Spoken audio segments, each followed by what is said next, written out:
Oke guys, jumpa lagi di Farisi TV. Kali ini gue pengen sharing enaknya gimana kita mau ngontrak rumah atau ngambil KPR. Gue mau cerita ini real story. Jadi kondisinya gimana ya? Dulu saat awal-awal kerja itu gue berpikir bahwa enaknya duit buat apa ya? Setelah dapat gaji mungkin gue buat hura-hura 3 tahun setelah mungkin setelah lulus gue langsung bisa bahagiakan kedua orang tua dan sebagainya lah. Itu cita-cita gue udah banyak gitu, cuman kondisinya kesini gue mikir lagi gitu ketika harga properti itu semakin naik gitu. Nah kedua gue berpikir bahwa apa yang bisa lo berikan kepada keluarga lo, keluarga pribadi ya, maksudnya keluarga yang akan lo bikin, selain perhatian dan juga mungkin hasil dari kerja keras lo yang harus berbentuk ya dalam kutip is about properti atau kendaraan atau lain sebagainya, atau saham dan obligasi dan sebagainya. Nah jadi gue berpikir ya, KPR itu nggak selamanya buruk sih. Maksudnya itu salah satu solusi di mana itu strategi keuangan di mana dia membantu kita untuk memiliki rumah dengan cara mengkredit atau mencicil. Jadi real story-nya adalah lebih baik kontrak atau lebih baik kita KPR. Jadi secara perjalanan hidup gue, ternyata gue berpikir bahwa KPR is better gitu daripada gue ngontrak gitu. Sekarang coba lihat ya, kontrakan di daerah tempat gue sekarang tinggal ini 1 tahun itu 24 juta. Jadi itu tahun sekarang ya. Mungkin tahun yang pada saat gue ngambil KPR itu di sekitaran 16-17 juta. Tapi dengan angka segitu, maksudnya dengan 1 tahun lo ngontrak, itu sebenarnya lo bisa mencicil sebuah DP atau down payment yang bisa lo pakai buat mengajukan sebuah kredit kepemilikan rumah. Jadi gue berpikir bahwa why not gitu loh kalau kita ngambil KPR gitu. Dan ini cerita jujur gue juga bahwa gue ngambil KPR di salah satu bank yang sudah ternama yang disebut sebagai Bank Syariah Mandiri. Nah, kenapa gue pakai syariah nanti gue ulas di video selanjutnya deh. Kenapa gue pakai syariah? Tentunya salah satu bocorannya adalah bank ini memberikan valuable yang banyak. Yang pertama tentunya flat ya, cicilan tetap ya, walaupun perekonomian Indonesia seperti apa tetap aja ya cicilannya flat. Kedua, dengan cicilan segitu maksudnya itu worth it ya. Jadi ada fasilitas di mana ada step up pembayaran itu, di mana cicilannya itu 1-2 tahun pertama di angka let's say 2 juta ya, kemudian ke 3 ke 5 itu di 3,5, kemudian 5 ke terakhirnya 5-15 tahun itu di 4 juta. Di situ menyesuaikan kemampuan kita juga, dan sebagai cambuk juga kita di untuk mencari uang ya. Kalau kita semakin tambah tua, insya Allah uang yang akan kita dapatkan juga akan semakin banyak juga. Jadi nanti kita bahas cara pemilihan bank dan cara gimana kita bisa lolos KPR dan lain sebagainya.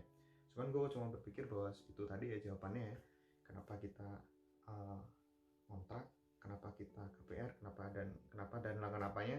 Intinya gue nyaranin, sebenarnya bukan saranan, itu preferable ya bagi masing-masing orang ya. Dan balik lagi ke gimana sih lo bisa ngatur keuangan di keluarga lo. Dan menurut gue yang terbaik saat ini adalah gue ngambil KPR, karena pertama daripada gue ngontrak, daripada duitnya kalau nggak salah ya maintenance dan lain sebagainya mungkin lo setahun itu kalau sekarang yang 25 juta plus 5 juta ya, kemudian lain-lainnya mungkin di anggaran 30 juta lo setahun yang akan lo expand, tapi lo nggak akan dapetin apa-apa kan dari properti itu.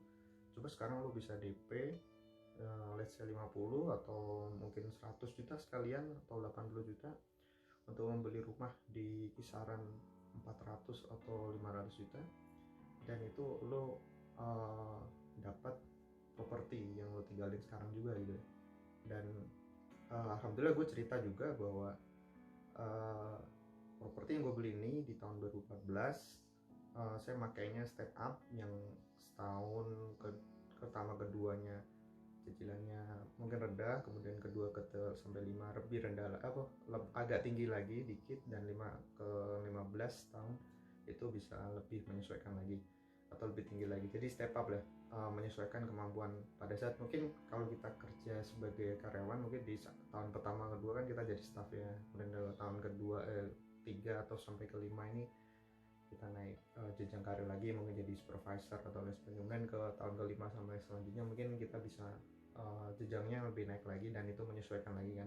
Ini sebenarnya yang disasar dari bank, dan alhamdulillah gue bisa gue dan keluarga gue bisa menyelesaikan masalah keuangan ini. Dan dulu gue ngambil di tahun 2014 dan alhamdulillah gue lunasin di tahun 2020, which is 6 tahun ya.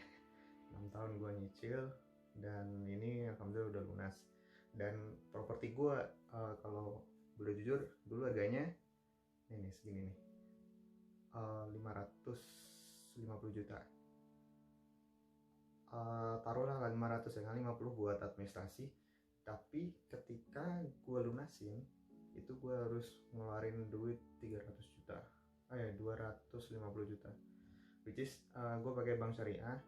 Jadi emang properti gue emang dinilai appraisalnya dulu di 15 tahun mendatang dari tahun 2014 itu 2009, berarti 2014 plus 15 2029 itu di angka 900 juta.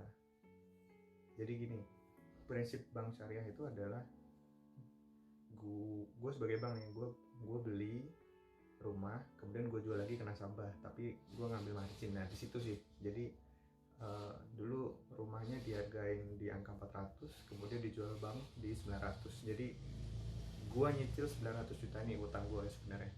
Tapi dalam waktu 6 tahun alhamdulillah bisa dilunasin. Dan hal itu yang bisa menyadari bahwa sebagai masukan juga bagi teman-teman bahwa kita bisa kok kita ngelunasin cepat di bank syariah. Dan itu ngelunasinnya hanya pokoknya aja, maksudnya kita minta keringanan ke bank syariah untuk kita hanya melunasi pokoknya aja, bukan kita lunasin sama margin-marginnya sampai 15 tahun ke depan. Oke, itu aja gue sharing kenapa lo harus milih ngontrak atau lo milih KPR.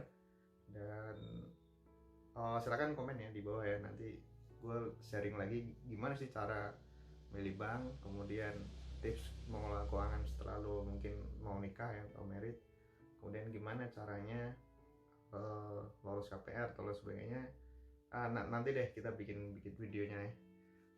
Jangan lupa untuk like, comment, dan subscribe jika video ini bermanfaat, dan see you.